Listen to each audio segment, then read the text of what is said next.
And welcome on into the latest edition of the Blue Horseshoe podcast. He is George Bremer. I am Ryan Hickey, recording a little earlier this week because, George, how about this? What I'm about to say, I thought I would never phrase in the Chris Ballard era, and that is the Colts were active in free agency, signing a few guys, letting a few guys go. The Colts, not the most active, but at least near the forefront for Chris Ballard standards when it comes to free agency here. So we bumped it up a day. We're recording this on Tuesday now, giving you a reaction to day number 1 of free agency. So again, George, unusual, again, the Chris Ballard era to this point for the Colts to be as active as they were, whether it's someone they didn't re-sign, a player that maybe you were hoping the Colts were going to sign that signed somewhere else, or just re-signing one of their own players, which they did a few times yesterday, or I guess Monday, I should say. Your biggest takeaway from day 1 of free agency from the Colts perspective is? I think the Zaire Franklin deal stood out the most to me because they didn't have to do it yet. Obviously, he had another year, but they realized he was paid on his previous deal as a special teams guy, as a special teams captain.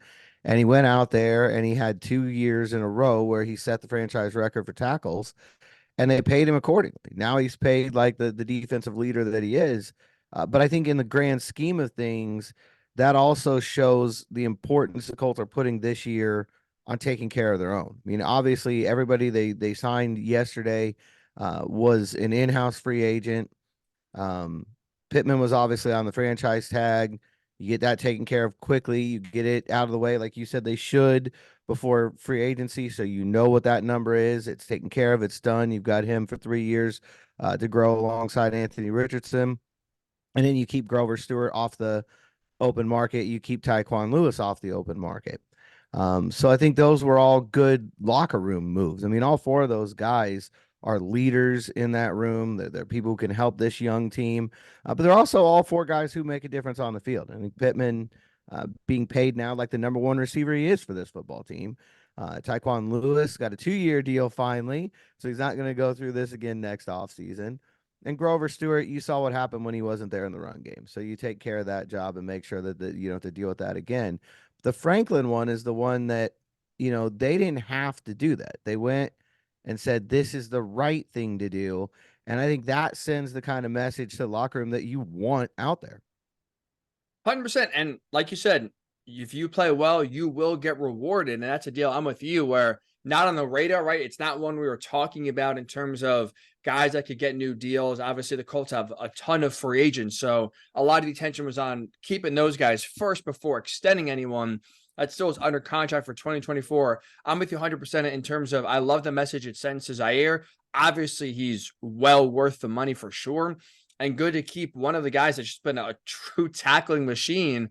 So he's kind of burst onto the scene and really been, kind of taking over Shaq Leonard's spot these last 2 years. He's come in and done maybe, not the splash turnover fumble plays that Shaq has, been known for most of his career, but this guy just eats tackles every single game. He's in there double digits, leading the team, setting the franchise record now 2 years in a row in terms of tackles, always near the top of the league as well. I'm with you. That's a guy that under the radar, I feel like, in terms of how the overall league talks about linebackers.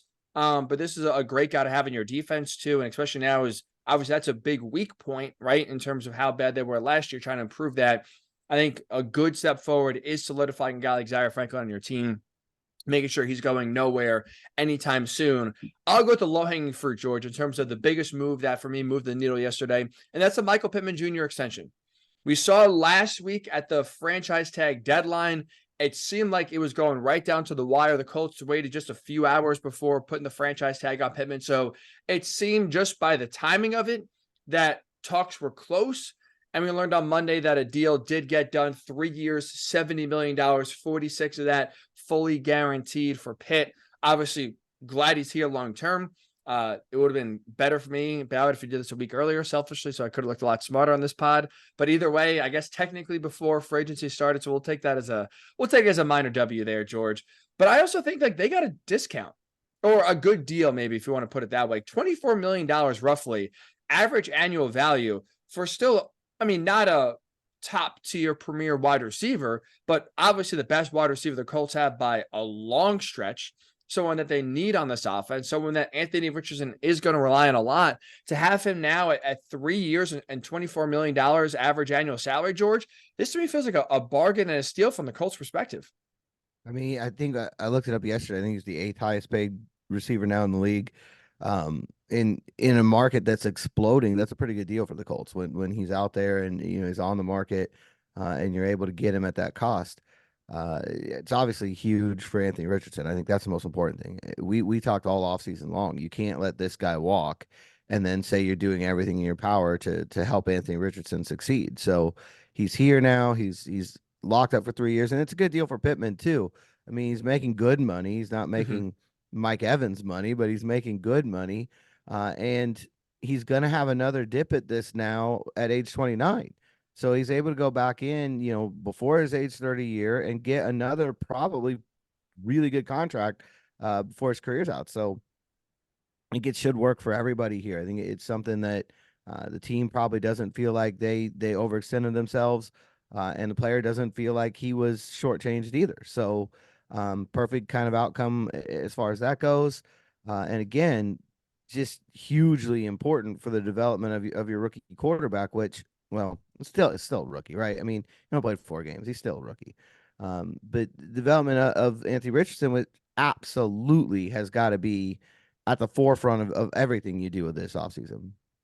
And two, the timing wise of, like you said, Pittman getting back on the free agent market at age 29, that also works. I mean, obviously for his favor, but also works in the Colts' favor in a way that, I mean, if you do the math here, like you said, I mean, Richardson going to year 2, but I still kind of, he's basically a rookie. He played 4 games, he finished 1. He's a rookie going into next year.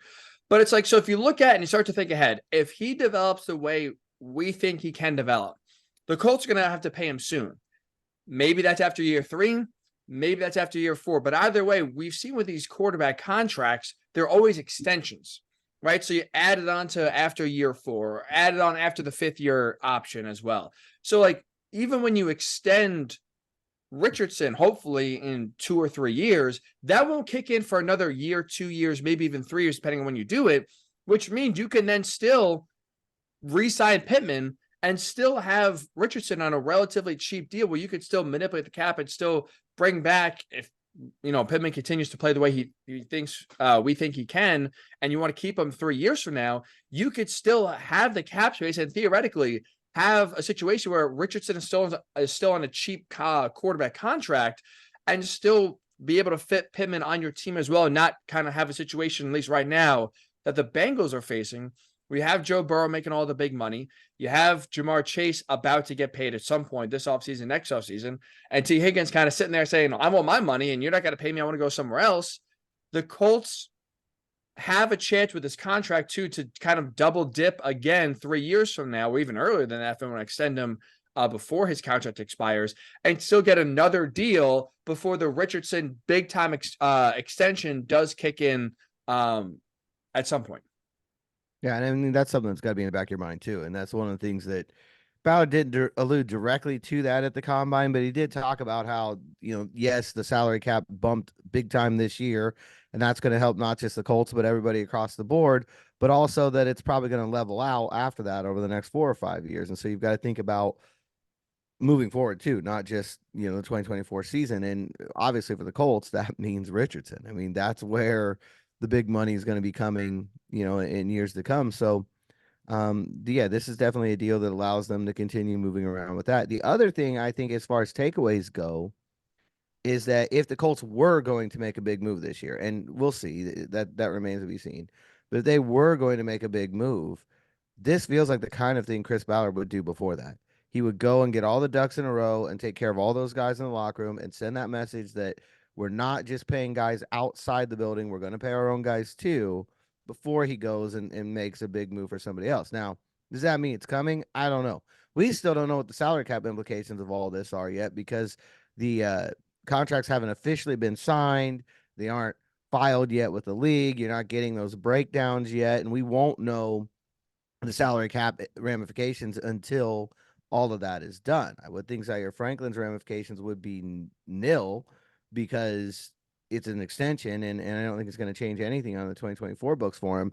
But you know, there are definitely things they can do to move these numbers around and possibly end up with a pretty minimal cap hit after yesterday's moves. But we won't know until we see all those numbers come in. We know what the raw numbers are. It was 3 years, up to $71.5 million for Michael Pittman.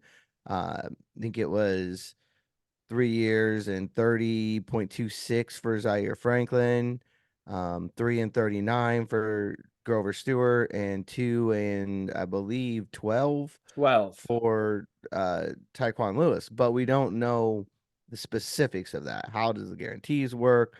You know, are there signing bonuses involved? How is that spread out? What's the yearly breakdown?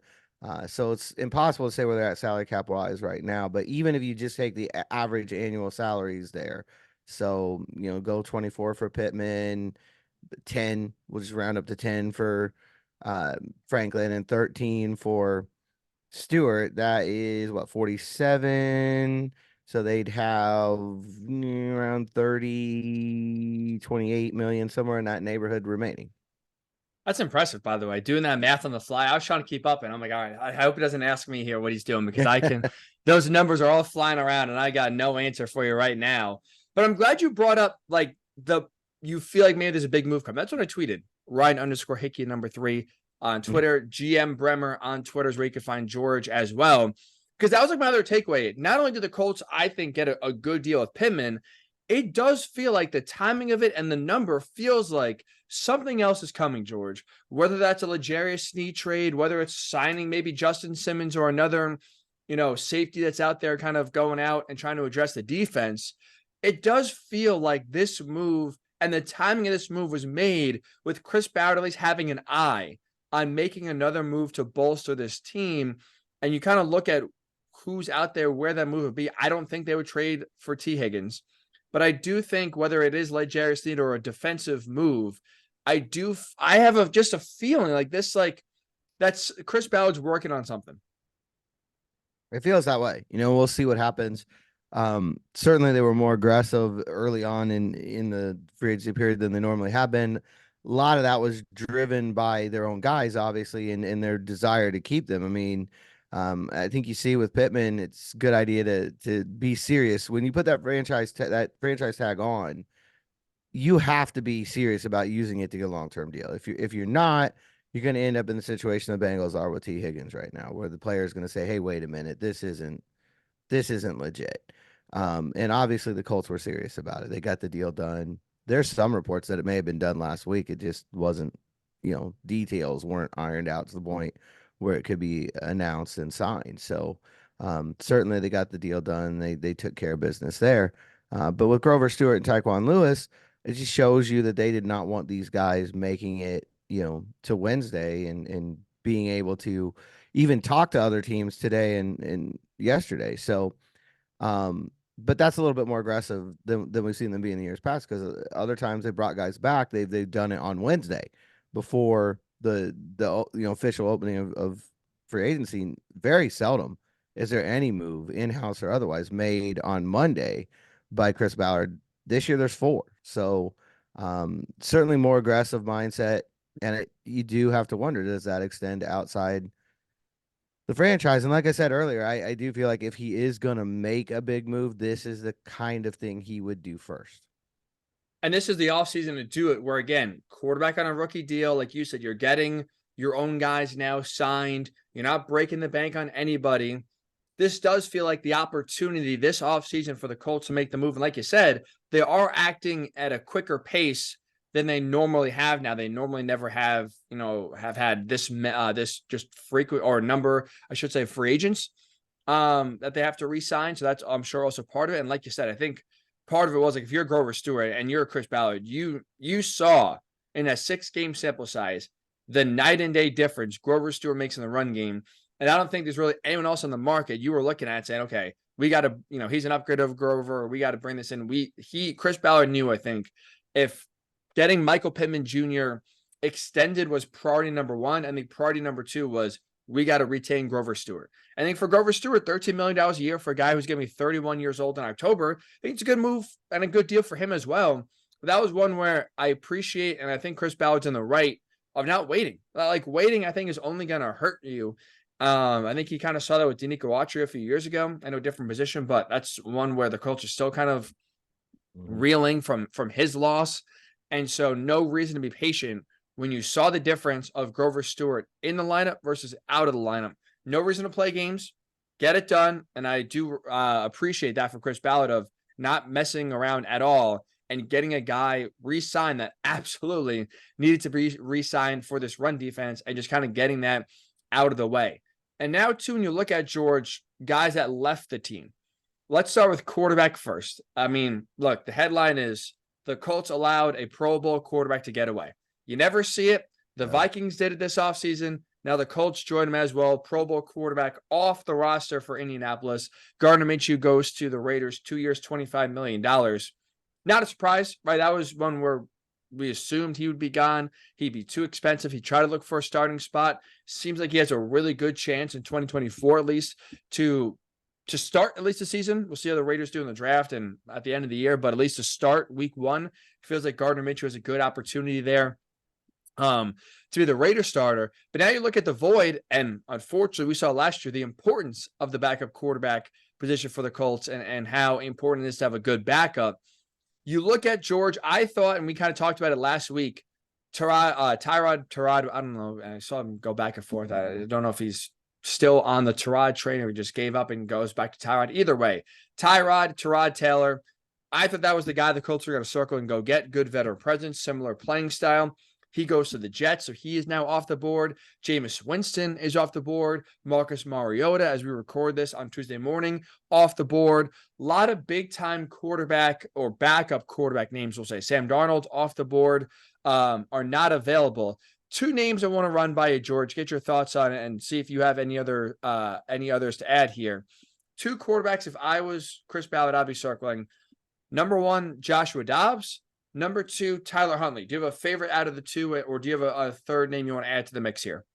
I felt really good about Huntley for a while, just because I think obviously he was backing up Lamar Jackson in Baltimore. You've seen him come in that situation and play well, keep the Ravens competitive.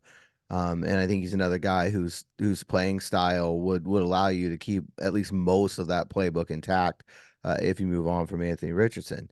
If Anthony Richardson's injured, obviously not moving on from him if he's unable to go. Or, if you clinched everything and you have to play a Week 18 game with starters out, it's another scenario that Tyler Huntley is very familiar with and has done well. I can see Josh Dobbs. He's got a little bit of that veteran mentality. He's been around a while. And he's certainly a guy who's not going to come in and cause waves, and try to. I think that's one thing you got to be careful with a backup quarterback. It's a very fine line to walk. You want a guy who's going to come in and play well when he gets out there. I think Dobbs is one of those guys that if he's got to play 2 or 3 games, you feel pretty good about it. You saw him in Minnesota last year. It gets to 4, 5, 6. Defenses start figuring him out, and it's probably not as effective. But I think he's a guy who could really help out. Between those two, I would probably lean more towards Huntley. You look around the league right now, it's hard to say because backup quarterbacks are going quickly.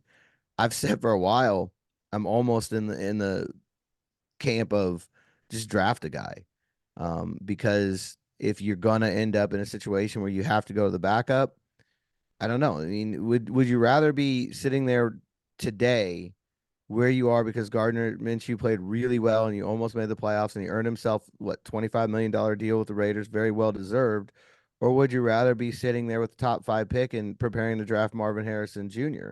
because your backup was not at that level? Fresh. I don't know. I almost feel like if you draft one, you have the ability to say you're developing, and if you uncover somebody, if the guy plays really well, maybe he's an asset down the line for you. Green Bay used to be the master at that. Go get a quarterback late to sit behind either Brett Favre or Aaron Rodgers, and then if they turn out, you end up trading them somewhere where they're going to start, and you get assets back. And if they don't, you move on. You do the same thing again the next year. So I don't know. I don't think that's an option that's terrible for the Colts to take.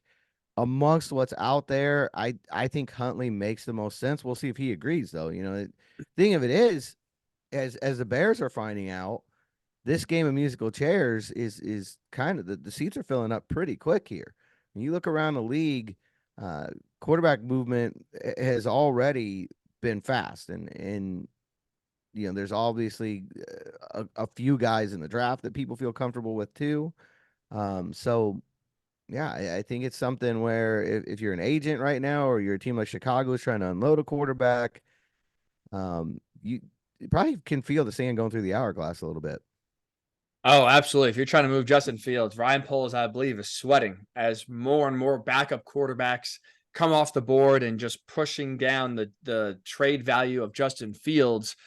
At least when it comes to those options, I would prefer Joshua Dobbs Mhm. because, like, I think for me, how I view the backup quarterback is this: I want someone that can develop Anthony Richardson. Like, we're both in agreement. With his limited playing last year, he's basically a rookie going into 2024. So I don't prioritize like winning. Like, how many games can you win if Anthony Richardson is out? I don't prioritize, can you build up a draft or a trade stock? So, like I said, if you draft someone day 3, let's just say in the 5th or 6th round, backup quarterback, you name it, Sam Hartman from Notre Dame, let's just throw it out there, easy enough. If you draft Sam Hartman and then 3 years from now build it up where you could trade it for a 3rd or 4th round pick, for me, I'd rather have someone that has been around the game, that can teach Anthony Richardson, that can help his learning curve, answer questions. Like, I would not feel comfortable if Anthony Richardson is the most experienced player in the room. And he would be if it's Sam Ehlinger, if it's him, and if it's, again, Sam Hartman, let's just say, or a rookie quarterback. I would rather bring in a veteran, especially with Joshua Dobbs, who does have a propensity to learn playbooks fast. I mean, he's a rocket scientist, for God's sake. So the guy's pretty smart. And if that means that if Richardson gets hurt and the Colts don't win as many games because Dobbs is not as good as Tyler Huntley or not as good as maybe even a quarterback you could get in the draft, I'll live with that. I would rather do what I can from the back. Like, I'd rather view the backup spot as a developmental tool for Richardson compared to either developing a young quarterback that you could trade in a few years or trying to win the most games with if Richardson does go down, God forbid. Yeah, you don't. I mean, you never prepare for that scenario, right? I mean, you're not hoping for that's. I guess for me, that's one of the interesting things with the backup quarterback is you're bringing a guy in and then you're hoping with all of your will that you never play him, which is odd. You don't do that in any other situation. But the backup quarterback's the one guy you bring him in, you're like, please don't ever see the field. Or What again, is if you Tom are, it's Moore's because famous line? yeah, I can't repeat it on a family pod, but yeah.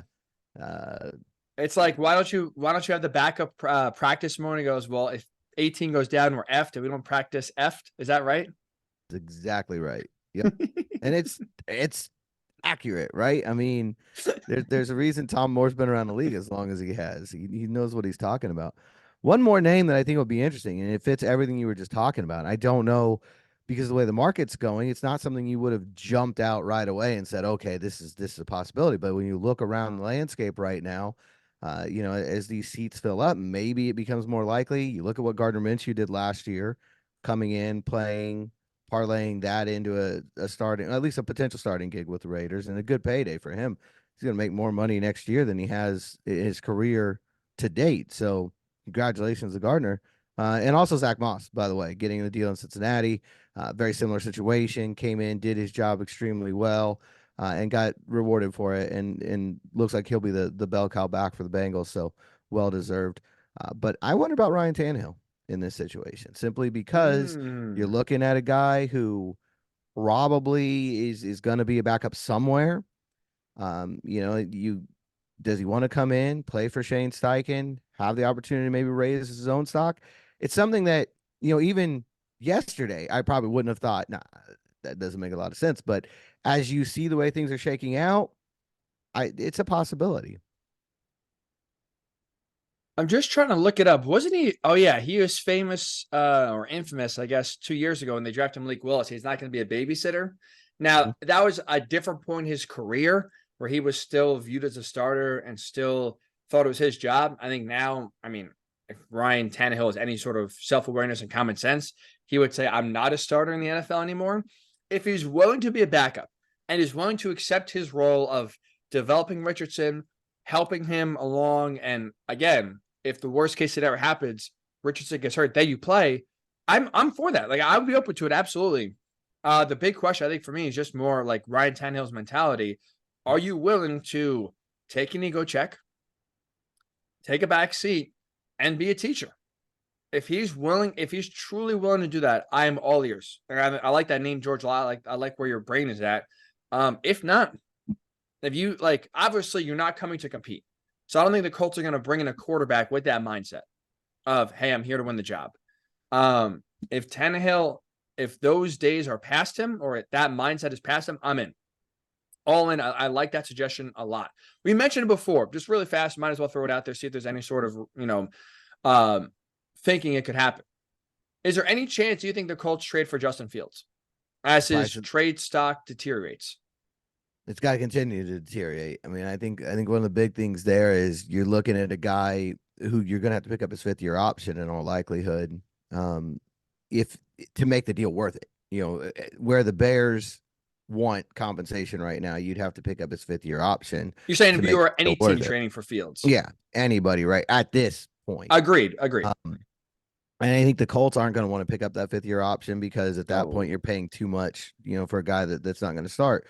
So if you're going to make the deal in your Indianapolis, it's a 1-year rental, right? I mean, that's in your mindset. You're going to have him play on his 4th year, and it'd be similar to the Gardner Minshew situation. Come in here, improve your stock, get a better deal somewhere else next year. That would be the sort of the offer. But I mean, what, a day 3 pick swap at this point? I can't see what the Colts would offer in that situation. That's a big one. And you're trying to find a home for him. And we were talking about the musical chairs right now that game is quickly coming to a close. Maybe the Giants? That'd be interesting. Picking 6. If you don't like, I mean, I'm not a big JJ McCarthy fan. I don't know how you feel. I'm not a big Drake May guy either, to be honest with you. So, like, if Jaden Daniels and Caleb Williams, which I'm going to assume are off the board at 1 and 2 or 1 and 3, whatever. If you're the Giants at 6, yeah, I would definitely look into Fields more than I would, a draft in a QB. But I'm with you. Like, I don't think it makes sense for the Colts because best case scenario, you see it for 1 year, right? You are automatically declining the 5th-year option. It's what, like, I know it's changes based on the year, but it's like $25 million, somewhere in that range. Like, you're not paying $25 million for a backup quarterback, even if you have your starter on a rookie deal. So best case scenario, you decline the 5th-year option, you bring him in, even if it's like, I don't know, a 6th-round pick swap, and you drop back 10 slots or whatever it is. Like, still, Fields is trying to, like, he needs reps, right? He needs opportunity. The Colts, hopefully, knock on wood, George, don't provide that for him. So I'm with you. Goal. That is the goal. And I wouldn't want to prepare. I mean, yeah, that is the goal. And hopefully 2024, that is also the reality as well. I'm with you. I don't think it makes any sense.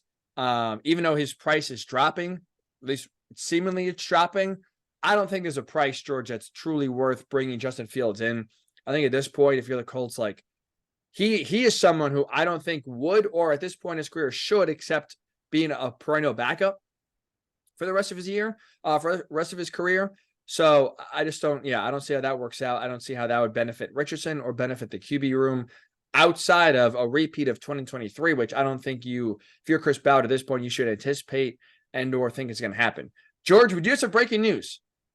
Colts related breaking news on the pod right now. Mike Garafolo, the first person I see on this. The Colts have re-signed Rigoberto Sanchez. Going nowhere. I've not seen any numbers yet for Rigo, but Colts re-sign another one of their own. Rigo, after, by the way, coming off an Achilles tear, which for punters, obviously you could argue less impactful than, quarterbacks we've seen with Kirk Cousins and Aaron Rodgers, but still an Achilles tear by any standards, the worst injury any athlete could suffer. Did a really good job. 0 touchbacks last year as well. This is a move that, again, easy for Chris Ballard to make. I think a no-brainer, and he gets it done in a good amount of time.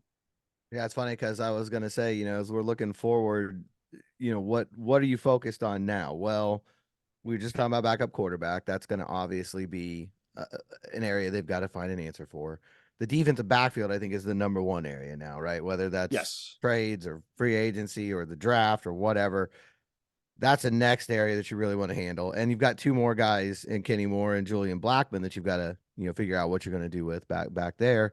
But that free safety spot, Ballard's on record as saying they need to improve there. They need to get more consistency there. And then obviously the cornerback room is so young. You wonder if they'll bring somebody in there. But punter was the other one. Well, you got to do something with punter. Rigoberto Sanchez is free agent. No longer free agent.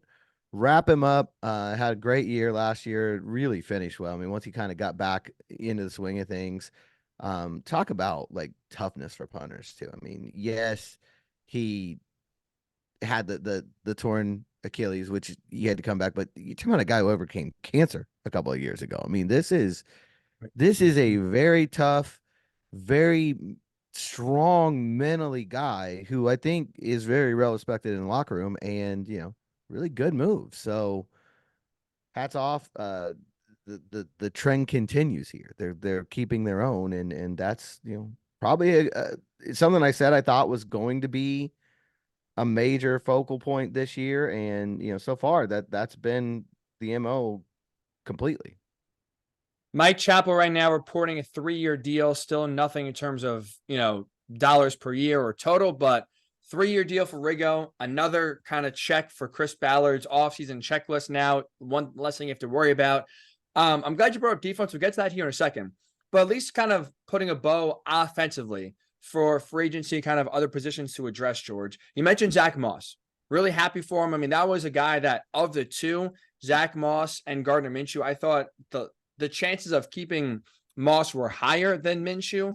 Obviously, for the Colts, they go 0 for 2, and I think realistically probably figured they would go 0 for 2 in keeping one or both of those guys. He goes to Cincinnati now on I think there's a 2-year, $8 million deal, if I'm not mistaken, off the top of my head. And they are now trading Cincinnati Joe Mixon to the Texans. So now the Colts will see Joe Mixon in the division as he goes down to H-Town. But if you were Chris Ballard, what priority are you putting on backup running back? Because you do have a lot of guys that you drafted. You do have a lot of guys that you were able to sign and bring in and produce for you at some point last year. How much of an emphasis priority are you going to say, let me go out there and get a backup running back on my team? Or would you kind of roll with Trey Sermon, Evan Holes coming back from injury last year? How much would you want to just rely on those guys? Tyler Goodson is in that Tyler mix. Goodson. I think Trey Sermon's not on the roster. I think I'm going to look that up right now. I think his deal was up, so I think you'd have to bring him back. Yeah, he's always kind of been, I don't want to say put a priority at that position, but he's never overlooked it. I mean, he drafted Jonathan Taylor when he had Marlon Mack. And he's been known to bring in multiple running backs throughout the offseason, every year. Last year was obviously unique because of what was going on with Taylor. But even when Taylor's been perfectly healthy, he's not been, afraid to go out and bring guys in to compete at that spot. I would imagine it's going to be the same way. Probably day 3 draft pick is in play. You figure that every year is a possibility. But I could also see some guys, later guys. It might happen this week or next, but even, over the summer, bringing in running backs that we've seen them do before, someone along the lines of Kenyon Drake, someone along the lines of, I think they had Dante Foreman in here, a few years ago, somebody like that. I could see them bringing in just to increase the competition back there.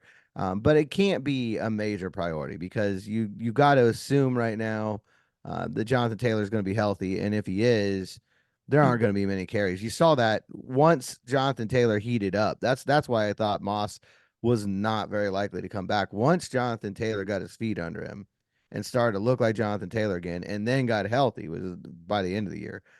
You saw Moss's carries go down and down and down and down because once Jonathan Taylor is flying the way that he can, there isn't a whole lot of reason to take him out of the game.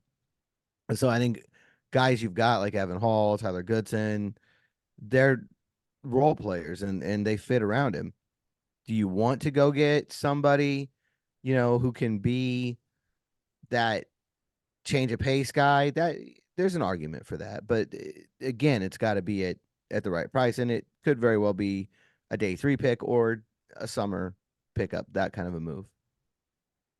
One guy I'm going to keep my eye on here, no reporting, just like kind of just trying to connect the dots here and look who's available, is Boston Scott, former Eagles running back. He was there with Nick Sirianni in Philly. And like you look at the skill set Boston Scott would bring to this team, I would agree. If Jonathan Taylor is healthy, there's very many times he's coming off the field, and we saw in the Week 18 game against the Texans, they ran him into the ground essentially, where he was exhausted on that last play, and that's why he's out of the game. But they ran him, and were not shy about doing so. But like if you think about it, if you're really Shane Steichen, and you want to say, okay, if we want to save some carries here and there for Jonathan Taylor, save some wear and tear, what's the one area we can do that in? And I could argue that's third and short and goal line situations, right? If that's where you want to kind of, maybe we'll take JT out here and bring someone else in, a bowling ball type, if you will. I mean, that's what Boston Scott's made his entire career on.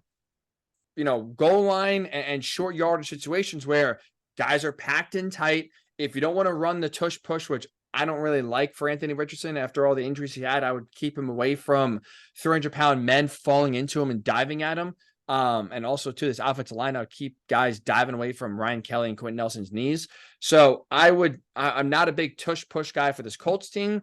And if you want to save some wear and tear and some big blows to the body of JT, someone of the skill set of Boston Scott, who can get short yardage, or can get short yardage situations done, and can catch some passes out of the backfield to still be somewhat of a threat as well. That's a name that I would look at. History with Shane and Philly.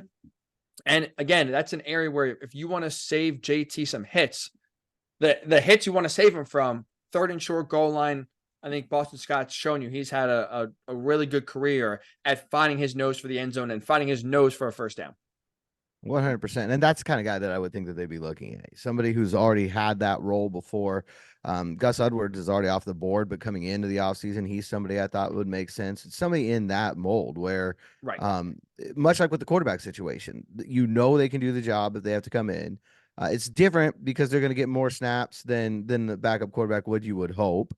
But it's the same idea where they've got to be willing to accept a certain role that's going to be, look, it's going to be Jonathan Taylor's offense this year. I don't think last year there was question. This year, there's no question. We know that Shane's going to build the run game around him. So you've got to be a guy. And I think that makes sense. A short yardage guy, a tough guy, maybe somebody who could make plays in space, could make some sense here. If you want to go get like a third down, hurry up offense kind of a guy, perhaps that's something they'd be interested in. But you wonder if Tyler Goodson's that guy or if Evan Hall can become that guy. So I do think, getting that sort of bruiser in here makes a lot of sense. But it's going to have to be that sort of move, something where the person coming in understands you have a very defined role here. Now it could expand if things happen unexpectedly, as they do every year, but you're signing here. This is the idea. This is how we plan to use you. Which is why I don't think someone of like A.J. Dillon's ilk, who was a backup but did do a good job splitting carries in Green Bay, like I don't think that's someone the Colts should target, or would target. I think he also would be a little bit more expensive than someone like Boston Scott. Like you said, it's 5 or 6 carries a game is what you're asking for that position. If all things are going well, so it's not like it's a big need, but I think now with Zach Moss going elsewhere, I think it does open up, and questions behind Zach Moss as well does open up, I think a position of need for the Colts to address. Again, not breaking the bank, not going crazy for. If you're going to spend more money in a backup quarterback is much more important than backup running back. That's for sure. But now just another area of need here for the Colts after day one of free agency, in which they lose their backup quarterback, their Pro Bowl backup quarterback, and their backup running back as well. As we turn our attention to the future, George, you said it before. This feels like now you re-sign Michael Pittman Jr. Again, you still have the backup quarterback in terms of priorities you have to get still high on the list. But it feels like everything else from this point, in terms of at least free agency-wise, George, and even if they make a big-time splash in a trade, it feels like now all the attention is about to go on the defensive side of the ball. Especially the defensive backfield. I could see an edge rusher if the right situation came along, and you felt like you could add a guy there. But I don't think that's going to be a major move. You never know. I mean, you never rule out anything, but that would surprise me if there was a major expenditure either from money or assets in a trade or both at edge rusher. But that's the other area to look at. I mean, linebackers are set pretty much right now. That defensive backfield, and we were just talking about it. I mean, Ballard has already said they need to get better at free safety. So I think that makes you put that on the board. And the cornerback room is really young. So you'd like to bring in at least a veteran there, whether it's a trade for somebody like the L'Jarius Sneed, that would be a major deal. And we talked about that on last week's pod. If you want to go back and check that, why we both would be in favor of such a move. Whether it's that kind of move, or even if it's just more of a veteran who's going to come in and be a leader of that room, and somebody like Rodney McLeod was at safety, where they can start, but they're not going to be necessarily a Pro Bowl caliber guy, but they can definitely raise, the level around them. And Kenny Moore and Julian Blackman, what are you doing there? They're the two big names left, in my mind, in-house free agents, that have not been either given a new deal or moved on. So, we'll see. I'm sure probably within the next 48 hours tops how that shakes out.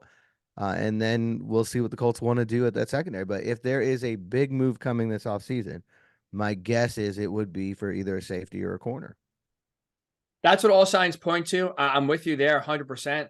Obviously, the big deal you would make for a corner is L'Jarius Sneed in terms of making a trade and making a big splash. And that's someone you have to trade for and pay, which going back to where we started the pod of, okay, look at the Michael Pittman Jr. deal, look at some other deals like the Colts still have unofficially, because we don't know the exact numbers and the cap implications, but they still have a good amount of flexibility.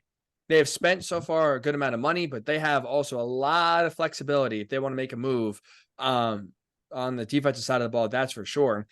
In terms of the two defensive backs the Colts have right now, free agents that are free agents that they're going to try to resign, Kenny Moore, Julian Blackman.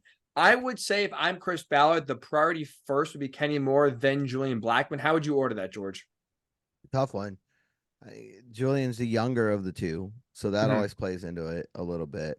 And I think in both cases, though, if the player walks away, you're leaving a void. I mean, if Kenny Moore leaves, who's your slot corner?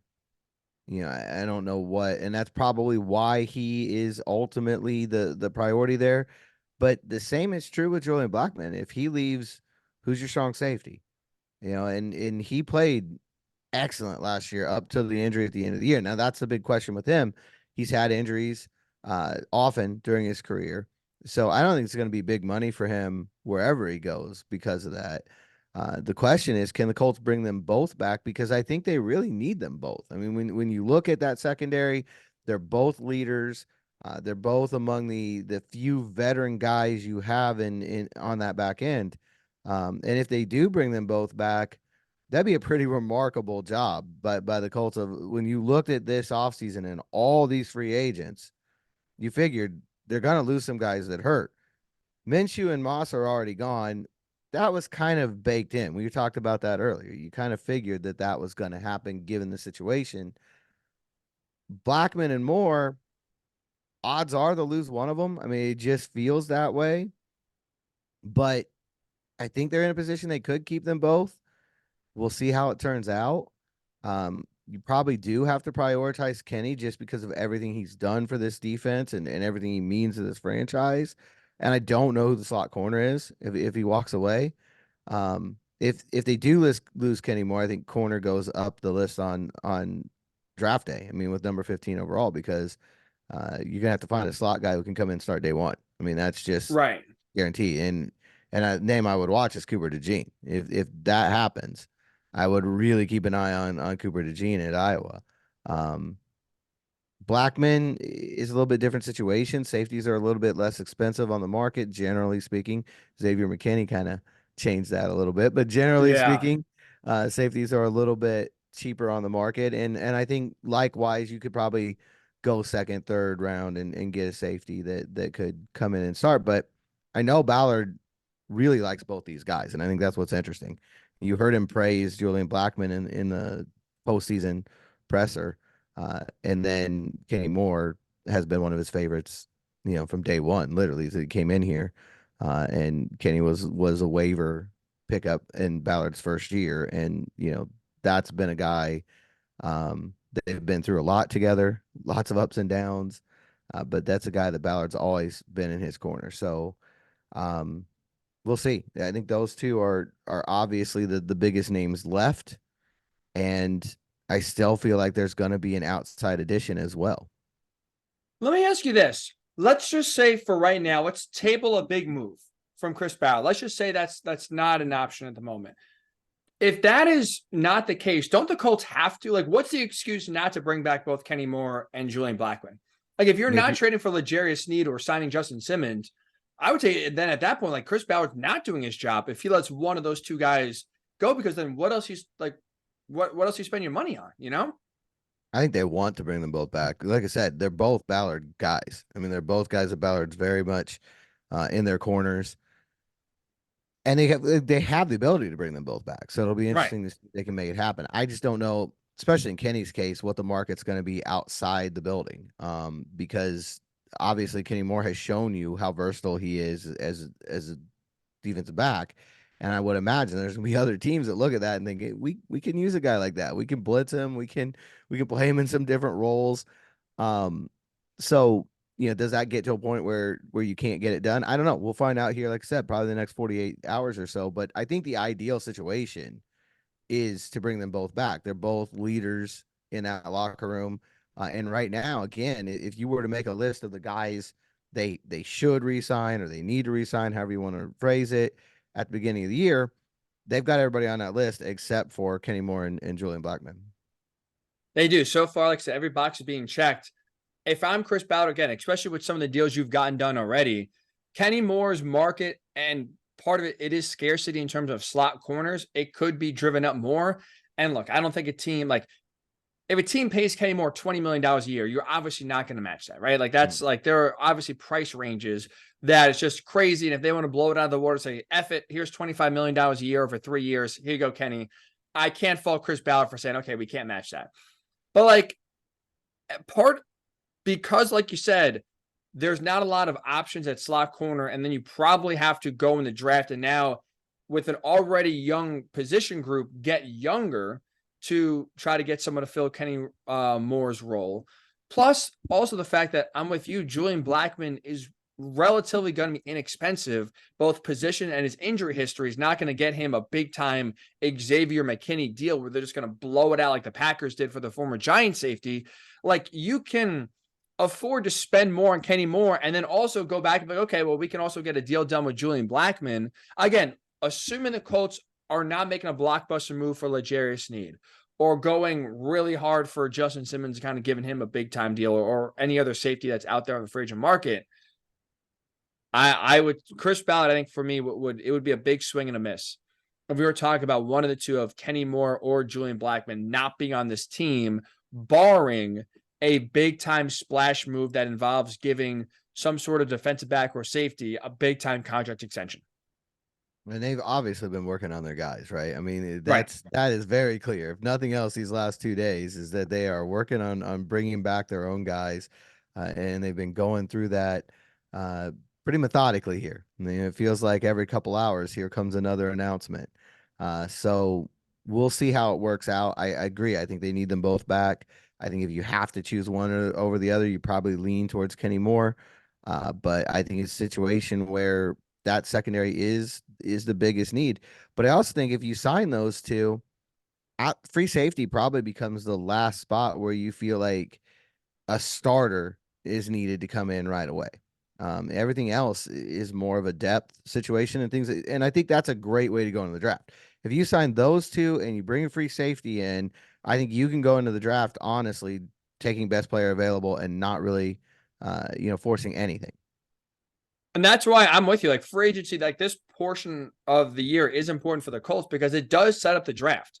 Like, if you lose Kenny Moore, I'm with you. Now, all of a sudden, corner's a bigger priority, and we're probably looking at the draft differently if Kenny Moore is elsewhere. Maybe not Julian Blackmon as much, but still, like, if you were able to sign both of those guys, now you open up your draft board where you could probably go offense and go whoever, whether it's a receiver, whether it's Brock Bowers, like you can kind of have your pick at the litter. Even if it's defense, you could just take the best guy available defensively, especially if no player up to that point through the first 14 picks has been selected.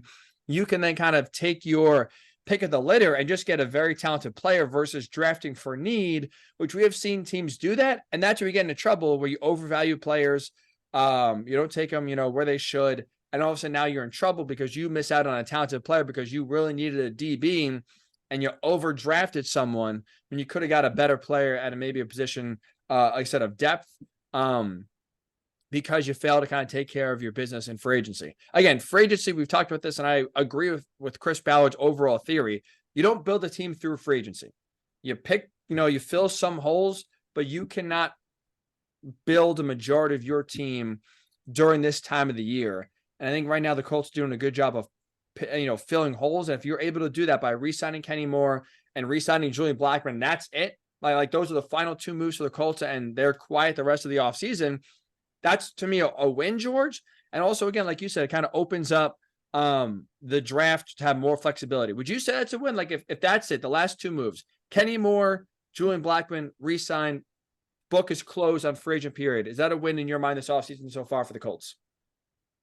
I'd still like to see a free safety come in, but yeah, I think I would feel fine with that if that was the way it was. For one thing, I always think if your guys are worth it, it's always feels like it's better to just spend the money on the guys you have in house because you know them. You're not trying to figure out how to fit them into a scheme. You're not trying to figure out how they work in your locker room. You're not trying to figure out how they're going to adjust to your city. You know it. You've had them in your building. You know how they operate, and you have the plan for them. I think free agency goes wrong when you sign a guy like fantasy football, where you're just like, man, that's a really good player, and I'm going to bring him in here, but you don't have a plan for how you're going to use him. You don't have the role really, well defined, and you don't have everything else lined up. And then they get here and they're disgruntled because it's not the way they think they should be used. And other players are disgruntled because they're going, you paid that guy and this is what we're getting for him. You don't worry about that with in-house guys. And I think you see when Ballard goes outside, it's usually that wave B of free agency, which I said earlier, if he's going to make a big move, this is how he would set it up. I stand by that. I still think if he's going to make a big move, this is how he would set it up. But also, if he's looking at wave B, that second, after everybody's through, this is also how he would set that up. So it'll be interesting to see.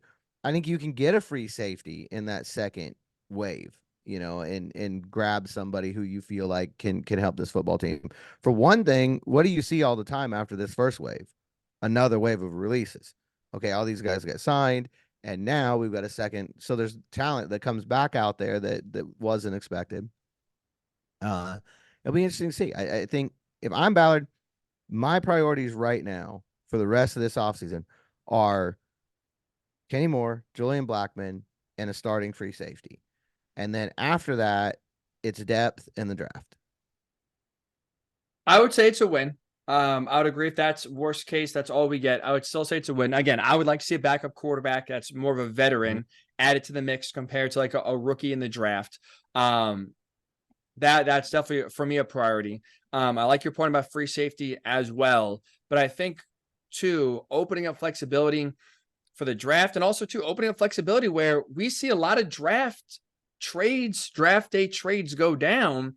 Some players are available that you don't think are available. Free agency all of a sudden now makes some players expendable. And now all of a sudden GMs have a month to say like, hey, maybe we can get a deal done. And that's part of the reason why like I would still consider, even if the Colts don't sign anyone from the outside, let's say outside backup quarterbacks, I think they need to, like I would still say it's a win in part because you are maintaining flexibility where a month from now, George, again, you hear rumors all of a sudden, in the case of the Titans, when they traded AJ Brown, no one thought that was actually going to happen or a possibility. All of a sudden, boom, there, that trade, that trade goes down. And I think if you're Chris Ballard, maintaining cap flexibility and draft pick flexibility allows you to be in the mix like they did a few years ago for DeForest Buckner, to be in the mix for some of those guys now. After, like you said, the first wave of free agency hits, now teams view certain players differently and maybe more become expendable as we get closer to the draft. That's one thing I would definitely keep an eye on for. Absolutely. But like to finish it off here, George, I do have a feeling a big move is coming. Like I do have a feeling with how Chris Ballard has operated. I feel like they are going to try to at least take a swing. Well, I know, like right now, the one name that keeps coming back is L'Jarius Sneed. I know it's obvious, but that's one that feels like it fits a need big time. It at least right now, according to reports, feels like it's within their draft capital, a day 2 pick you have to give up. So if you can keep your first round pick in, whether it's a second rounder or even a third rounder, I know you got to pay them, but obviously we talk about their cap space flexibility, which they have. That feels like the move Chris Ballard is gearing up for here with some of these early free agency moves we've gotten so far. I definitely do think he had a more aggressive mindset. He kind of said it. I mean, he pretty much put it out there. They're going to be selective, and they're going to try to find areas that they can be aggressive. I will say this: the guys to watch are the guys you don't hear much on. I think that's been the way of Ballard. Daniil Hunter, it's quiet. Maybe the Colts are involved. I always feel that way. I'm not saying that I have any inside information.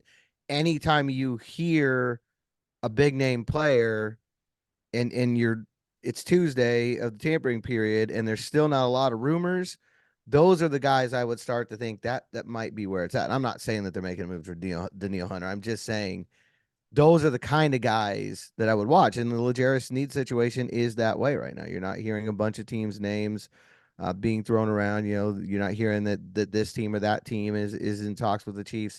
And every time the Colts have made a move, I mean, the Buckner thing, you didn't know about it until Wednesday of that year. The league year started. I think it was like an hour or two before free agency officially opened. I want to say somebody early in the morning, one of the NFL Network guys had tweeted like, "There's a big move the Colts are going to make, and but I can't announce it yet." And then like an hour or two after that, it was the DeForest Buckner deal. That's Which the way Ballard's always operated. You don't hear, oh, the Colts are working on this or they're working on that. You just hear the deal's done. So we'll see. I think those are the guys to keep an eye on. Anybody who's a bigger name who you're not hearing connected anywhere, that should set your radar off. Doesn't mean they're coming here. They don't all end up here, but that should definitely set your radar off. so every name we should be watching, George. Derrick Henry is what you're saying. Derrick Henry to the Colts. Henry, clearly. It's a power running back we were talking about. The short yardage guy. I'm sure he'd take that role, right? He'd be more than happy to come here and back up Jonathan Taylor. I feel pretty good about his chances on 3rd and 1 or 3rd and goal from the one of getting in for the touchdown. I mean, think about that backfield with Henry and Richardson. That probably not a lot. And Taylor. And put all three back there one time. Run the wishbone with JT and AR and Derrick Henry. I think you can. And Pittman runs like a running back too, so like you can kind of maybe put him back there as well. He has the running back mentality as a receiver. He could be the fullback. Get him out there as a lead blocker. He'll go level a line. $24 million a year for a fullback. Let's go. He's all about that. You go level a linebacker. Give him that opportunity. No, I think Derrick Henry can probably roll out. But if there's a position that you think the Colts need, and there's a guy out there there's a lot to talk about, that's generally a sign that they're at least talking to that guy. They're not going to get all of them. And that's just the way it works. I mean, you try all you want, but guys are going to make decisions to go other places, right? They have a lot of things too that they're considering. But it'll be interesting to see. I think Sneed's the one. If a big deal happens, that's the one I figure it would be, simply because the Colts have a lot of info with the Chiefs. They've got a lot of connections over there. I think Ballard would feel really good about the player he was getting, that he has a good picture of what's happening there. And the corner's, one of those need positions. So we'll see. I don't know. It's interesting that because you half wondered, once the Chiefs put that out there, if that was going to be one of those quick deals, like noon on Monday, we were going to hear L'Jarius Sneed's on his way to Philly or whatever. We'll see. The longer that goes on, the more I believe the Colts are at least in the mix. And the Lions, I'm blanking. They did sign a defensive back yesterday. Now it's not to the level of, taking them out of the the Snead sweepstakes, if you want to call it that, but they were a team listed. And I did see, again, I'm blanking on it right now with the millions of moves that went down yesterday. They did sign a DB, which I don't like, that could impact how they view Snead and maybe not worth for them the draft pick competition and a big contract. And that's why they pivoted, but could potentially be one less team involved, which obviously helps the Colts in terms of narrowing down teams and also possibly lowering the price as well. The Colts have been, at least in the Ballard Sykin era, leak proof. Everything's under wraps. Very quiet. Hard to know, even quarterback wise last year, who they were liking up until the very end. So I think you're 100% right when you say if the Colts are interested, you probably don't know about it until the move is made or until basically it's at the finish line and they're just, a few crossing T's and dotting I's away from making a big time move. So here's what we're going to do. We're going to stop the pod now. Because who knows, George, we keep talking, maybe more breaking news happens and we'll be here for 3 hours. But with that said, number one, subscribe and download wherever you do get your podcasts. Audio-wise, if you want to watch me and George visually, YouTube, Blue Horseshoe Pod, that is the way to go. Subscribe there as well. And as George has noted before, accurately, thankfully, or as a reminder, make sure those notification pins are on, especially now, because our plan, and obviously, as you see, this week's schedule alone is just out of whack. We're recording here on Tuesday instead of Wednesday, in part because of a busy day one for the Colts. So we are going to plan, especially if more big moves are made here, for an emergency pod. I'm sure between now and next Wednesday, we'll have at least one other pod, whether it's Colts re-signing Kenny Moore, whether it's the Colts losing Kenny Moore. Either way, Kenny Moore, Julian Blackmon, stay or go. It's a reaction. It's a talking point. George and I will be there to talk about it and break it down for you as well. So safe to say, George, between now and next Wednesday, I feel like we're going to at least be talking one other time here with still a busy free agency period upcoming for the Colts. So a little bit of a different schedule this week, which is why not only subscribe, but also turn those notifications on so you know when we are coming to you with the latest Colts news. So that said, have a great rest of your week. We'll talk to you soon. We'll keep it open-ended. We'll talk to you soon right here on the Blue Horseshoe Pod.